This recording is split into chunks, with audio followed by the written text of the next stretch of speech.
20 दिसंबर को दिल्ली में no SIR Akhil Bharatiya मताधिकार रक्षा सम्मेलन का आयोजन किया गया, जिसमें पूर्व मुख्य चुनाव आयुक्त एसवाई कुरैशी पर्यवेक्षक के रूप में मौजूद रहे।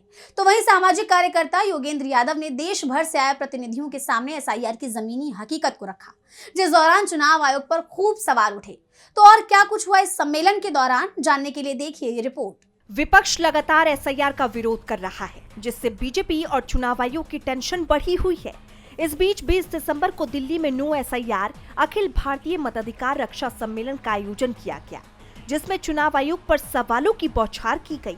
इस सम्मेलन में पूर्व मुख्य चुनाव आयुक्त एसवाई कुरैशी पर्यवेक्षक के रूप में मौजूद रहे।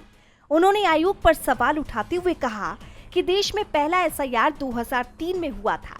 उसके बाद 2003 से 2004 में चुनाव आयोग ने ये स्पष्ट फैसला लिया था कि वोटर रोल के डिजिटाइजेशन के बाद आगे एसआईआर की जरूरत नहीं पड़ेगी।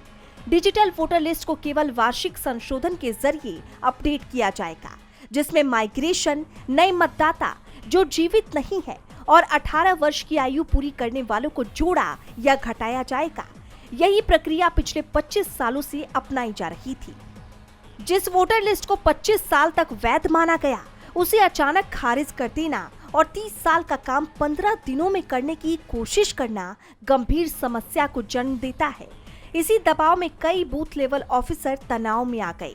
कुछ को हार्ट अटैक हुआ तो कुछ की जान जाने जैसी घटनाएं भी सामने आई।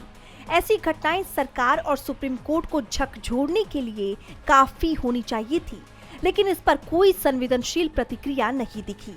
अगर पूरे के पूरे मोहल्ले या ब्लॉकों को किसी खास नियत से वोटर लिस्ट से हटाया जा रहा है, तो ये गंभीर सामाजिक और संवैधानिक सवाल खड़े करता है।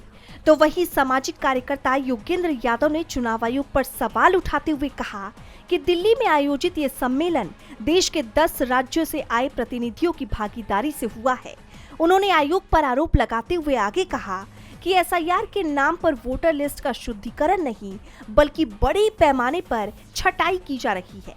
बिहार में अब तक करीब 45 लाख नाम काटे जा चुके हैं, जबकि 6.5 करोड़ नाम कटने की कगार पर है और आगे 6 करोड़ और नाम हटाने की तैयारी है, जबकि अभी आधा देश बाकी है।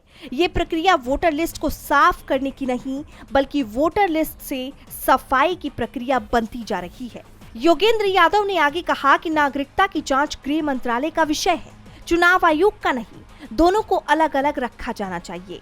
योगेंद्र यादव ने देश के लोगों से अपील की कि वो मिलकर इस प्रक्रिया का लोकतांत्रिक तरीके से विरोध करें और मताधिकार की रक्षा के लिए एकजुट हो। पूर्व सीईसी कुरैशी और योगेंद्र यादव के हमले ने चुनाव आयोग की मुश्किलों को बढ़ा दिया है। डीबी लाइव की रिपोर्ट।